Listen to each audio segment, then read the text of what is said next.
Fort Worth, Texas, a city of cowboys and culture, and now of classic cars. And yet we also are home to Magnolia Motor Lounge, an opportunity to treat your stomach as you feed your automotive passions. I believe that every one of us eats with our eyes, whether it's, food or, art or something like this. And I see cars. I see automotive as art, and especially vintage automotive. Little things that you don't see on brand new vehicles. I love the passion for, a spoke wheel or an emblem or something like that. And I personally think that other people do too. So you can see what kind of vehicles will actually be in the restaurant. Something like this. This is a 1955 Porsche Spyder 550. James Dean made that famous. And visually it'll be very, very appealing once we get everything cleaned up, buttoned up, chromed up. Well, what we're going to do with the Porsche is basically start with a little bit of TLC, gaskets, carburetors, replace all the lines with aircraft fittings. I thought I was just getting my car washed. That was the initial. Holy That smokes. was the initial. And then you've got things like the 56 Chevy over here.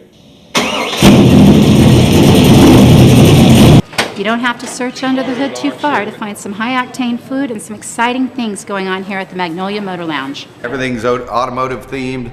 We tried to do things, that, like our appetizers, our tie rods, which are batter dipped vegetables. But, when you look at an automotive menu, you might as well go with something that's going to be car related. Something that tastes good but also look good and had a funky name. I thought that was kind of, interesting to say the least. We're going to do, Weekly specials. Just random daily, weekly specials. Whether it's going to be, sockeye or salmon or, who knows? And that's something we've talked with our, food company. Like I said, we've got our tier 1 pricing. We've got, a national company, and we have deliveries when we need it.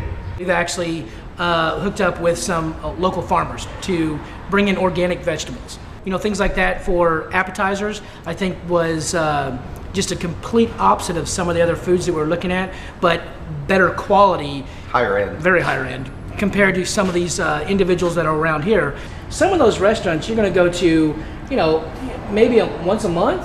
But we wanted some place that people could actually come on a daily basis. Something that it was kind of interesting. They could say, hey, I can go get a Kobe slider over here, or I can get some Wagyu beef, or I can get some beer battle quail. Chicken fried bacon. Yeah, Applewood chicken fried bacon in a free angioplasty. So we were all good to go with that one. So, something that was kind of unique. This is going to be easy for people to eat at. They're going to get quality food at a decent price, and they're going to be able to go, wow, we're coming back day in, day out. Yeah, they're going to walk in the door and they'll like what they see, and then they'll like what they eat, and they're gonna come back and say that was. Beers will be good too. Yeah, but they'll look around and they say, hey, that was quite surprising. We're gonna chop our own potatoes, do our own homemade fries. There's no other way to go. Sweet potatoes, things of this, like you name it, anything that we can do that's like go back to organic, fresh, seasonal, those types of things. I think that's a really good approach for us in this area. But I guess from the naming convention side, we really did not disagree on that at all. That was really interesting. But if we did disagree, I just told him to shut up. I say something, he's deaf in one ear, and it goes out the other.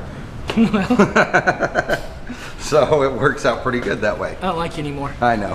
This lower Lancaster, Lola area. Lola, West 7th. Tremendous revitalization going on, exciting things in the neighborhood, some good repurposing of spaces. Unbelievable. Why did you pick this? Well, because when the West 7th Lola redevelopment happened, it was just a wasteland. Now, when they chose to revitalize over there, it sparked interest in major developers. And once it was like a domino effect, it just started happening very, very quickly. Right across the street from us, the So 7th Loft and things like that, the West 7th Loft, popped up, and now we've got great mixed-use development. And now we have wonderful pedestrian traffic. We have it all. It's such a great, I think, cultural mix of where we're located. You can go from a rodeo to a museum literally 1 block away.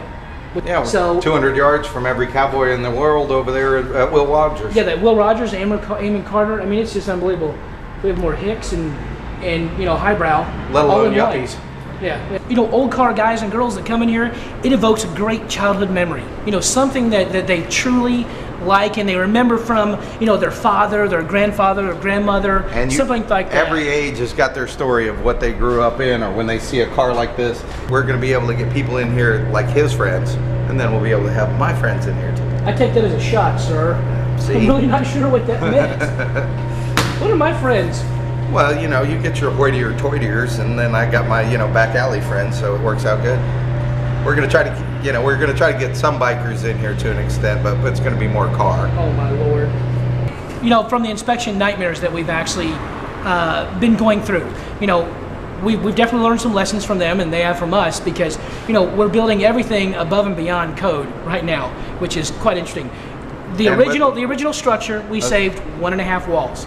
And this was a change of use, so this is the hardest one to go through, because everything's got to go up to current code, from environmental to electric to... That was the biggest learning lesson right there. But we've overcome every one of those obstacles, which has been great. So, and now the inspectors walk in and they're quite encouraged with what's going on. Plumbing inspector loves us now, which is cool. Well, and all the inspectors, I mean, they're hard asses to the extent, but what they basically want to do is give you the benefit of all your stuff working correctly, giving you the optimal usage of each piece of equipment, such as the air conditioning. You know, they want you to succeed in what you're doing, so they're making sure that it's up to code. That way you're getting the benefit of the product, using it right. They can make me succeed quicker. Well, they could, but you know, they're in it for us, so you know, we want to make sure that, you know, we're doing everything right. That way there's, you know, nothing going to happen. We're going to have a safe environment to be in, and it's going to be a positive place. You're right. And we don't have to worry about anything once we get up. You're right.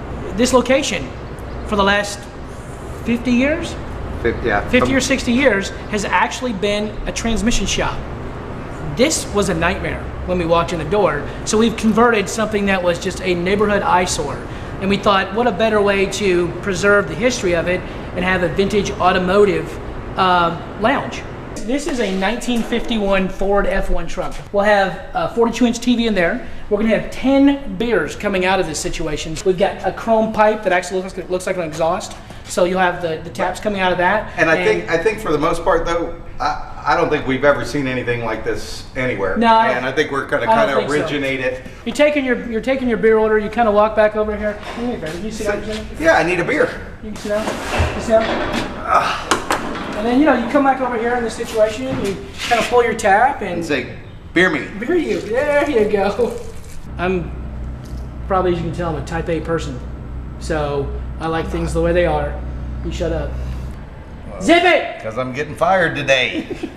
It's my last day on the job. We can argue about food all day long, but when it comes to the car situation... But I talked to his wife. She said she'll slip me an extra set of keys. That's not going to happen whatsoever. You're fired. So... I figured today I'd get fired. So as David Agee says, failure's not on the menu. Not at all. It's not even an option. At all. There's no point. No. Why if I thought I was going to fail, I wouldn't even open the door. Then I'd have never tagged along. So David Agee, we are the perfect spot for your next segment of the opener, because much like you, failure is not on the menu. Is it a leap of faith? Yeah, it is. It really is. Will I fail? I don't think so. Rev up your appetite for the Magnolia Motor Lounge in Fort Worth, Texas. It's not your parents' garage. This ain't your parents' garage, that's for sure.